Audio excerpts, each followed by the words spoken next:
నమస్కారం అండి. కొన్ని రోజుల క్రితము ఒక నాకు తెలిసిన వ్యక్తి ఇల్లు కొనడానికి నిశ్చయించుకొని ఒక 7-8 సంవత్సరాల పాత ఇల్లు కొందామని, అయితే ఆ ఇంటికి వాస్తు చూడమని నన్ను పిలవడం జరిగిందండి. అది సౌత్ ఫేస్ రోడ్ ఉందండి. దానికి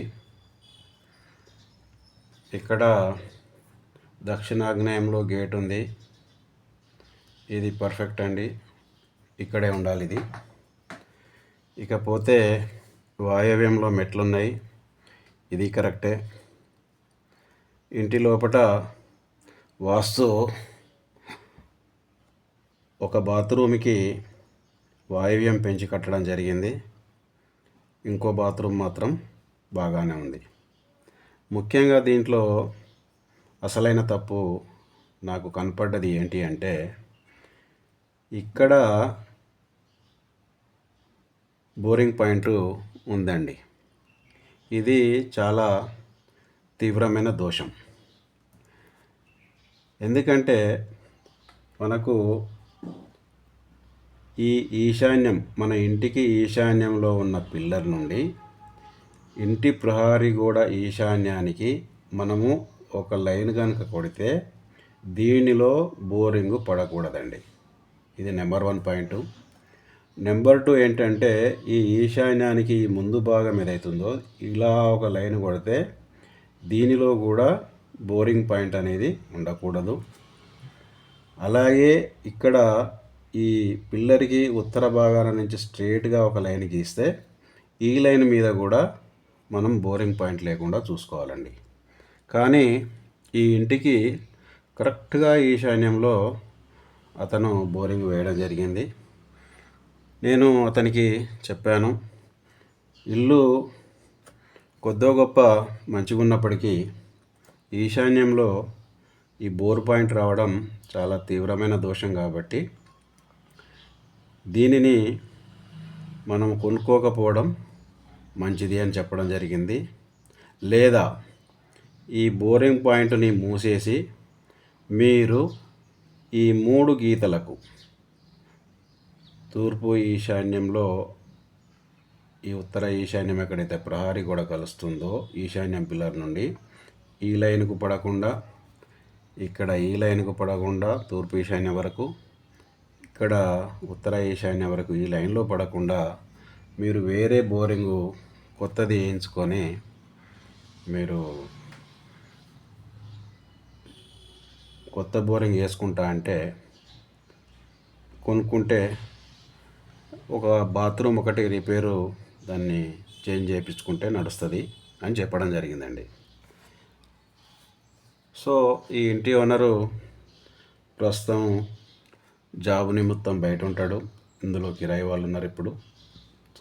అయితే ఈ ఇల్లు అమ్మకానికి వచ్చింది కాబట్టి నన్ను పిలిస్తే నేను పోయి చూడడం జరిగిందండి. సో ఇలాంటి బోరింగ్ పాయింట్ ఉన్న ఇల్లుని ఎప్పుడు కొనకండి. ఎందుకంటే అది తీవ్రమైన దోషం అవుతుంది. తీవ్రమైన దోషం అంటే ఆ ఇంట్లో అందరికీ అనారోగ్యాలు, లేదా కొందరికి తప్పకుండా అనారోగ్యం, ఆర్థిక అభివృద్ధి ఉండదు, సంతాన సంబంధ ప్రాబ్లమ్స్ ఉంటాయి, యాక్సిడెంట్ జరగవచ్చు, ఆ తర్వాత హార్ట్ అటాక్ వచ్చే ప్రమాదం కూడా ఉంటుందండి ఈశాన్య లోపం ఉంటే. కాబట్టి ఇలాంటి ఇల్లును ఎప్పుడు కొనకూడదండి.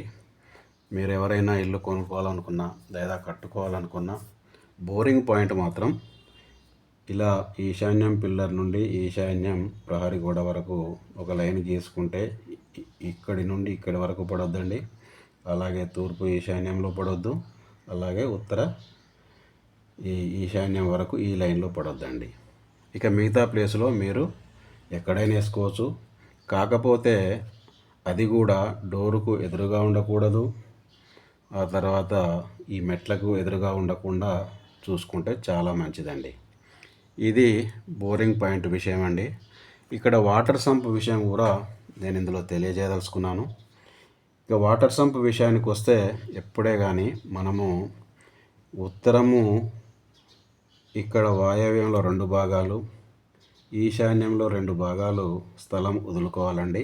అంటే సపోజు ఇక్కడ నుండి ఇక్కడ వరకు 45 ఫీట్లు ఉందండి. దీన్ని 9 భాగాలు చేస్తే 9 5 45, అంటే ఒక భాగము 5 ఫీట్లు వచ్చింది. 5 ఫీట్లు అంటే ఇక్కడ వాయవ్యంలో 10 ఫీట్ల వరకు మనం అసలే తీయకూడదండి. 10 ఫీట్స్ వరకు ఇక్కడ వాటర్ సంప్ అనేది ఇక్కడ మనం కట్టకూడదు. అలాగే దీన్ని తప్పించి మొత్తం ఈశాన్యం వరకు మనము ఎక్కడైనా వాటరు సంప్ అనేది కట్టుకోవచ్చండి. కాకపోతే నేను చెప్పినట్టుగా డోరుకు ఇక్కడ డోర్ ఉందనుకోండి ఉత్తరంలో, ఈ డోరుకి ఎదురుగా ఉండకూడదు, ఈ పిల్లర్కి ఎదురుగా ఉండకూడదు, ఇట్లా ఈశాన్యంలో కోణంలో ఉండకూడదు, తూర్పులో ఇక్కడ కూడా ఉండకూడదు. ఒకవేళ తూర్పు ఫేసింగ్ అయ్యి తూర్పు ఈశాన్యంలో కూడా డోర్ పెట్టుకుంటే ఈ డోర్కి ఎదురుగా కూడా ఉండొద్దండి. అలాగే గేటుకు ఎదురుగా కూడా మనకు వాటరు సంప్ అనేది ఉండకూడదండి. అలాగే మెట్లకు ఎదురుగా ఇప్పుడు ఇక్కడ ఉత్తర వాయువులో మెట్లు ఉంటే దీనికి ఎదురుగా, తూర్పు ఆగ్నేయంలో మెట్లుంటే ఆ మెట్లకు ఎదురుగా ఉండకూడదు. ఇక గేటుకు ఇక్కడ సపోజు ఇది తూర్పు ప్లేస్ అనుకుంటే ఇక్కడ మనము ఇక్కడ నుండి ఇక్కడి వరకు గేటు పెట్టుకున్నాం అనుకోండి. ఇక్కడ ఈ గేటుకి ఎదురుగా కూడా ఉండకూడదండి వాటరు సంప్ అనేది.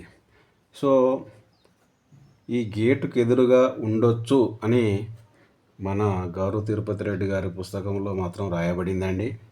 మిగతా పుస్తకాలలో ఉండకుండా ఉంటే మంచిదని రాయడం జరిగింది.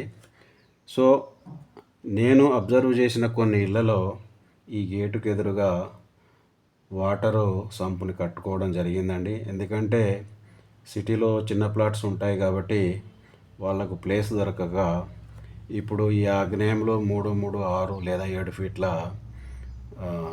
మెట్లు వస్తాయి. ఈ ఆగ్నేయంలో ఈ గేటుకి ఎదురుగానే వాళ్ళకు ఇక్కడ ప్లేస్ మిగులుతుంది కాబట్టి ఇక్కడ కట్టుకున్న ఇళ్లను నేను చూశాను. వాళ్ళకు ఏమీ కాలేదండి. సో గేటుకి ఎదురుగా కట్టొచ్చు, కాకపోతే దాని మీద బలమైన కప్పు ఉండాలి. బలమైన కప్పు అంటే మనం ఇంటి మీద చెత్త ఎలా వేస్తామో దీని మీద కూడా చెత్త అలా బందోబస్తుగా వేసినప్పుడు గేటుకు ఎదురుగా వాటర్ సంపు ఉన్నప్పుడు ఏమీ కాదని పుస్తకంలో రాయబడింది. ప్లస్ నేను కూడా కొన్ని ఇళ్లకు ఈ గేటుకి ఎదురుగా వాటర్ సంపు ఉండడం అనేది చూశాను. అక్కడ ఎలాంటి అనారోగ్యాలు కానీ ఎలాంటి ఇబ్బందులు కానీ రాలేదని చెప్పారు. సో గేటుకి ఎదురుగా ఉండొచ్చు, కానీ ఇది ఫస్ట్ ప్రియారిటీ కాదని లాస్ట్ ప్రియారిటీగా పెట్టుకోవాలి.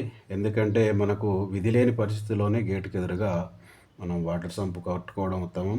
లేదా దీని పక్కకి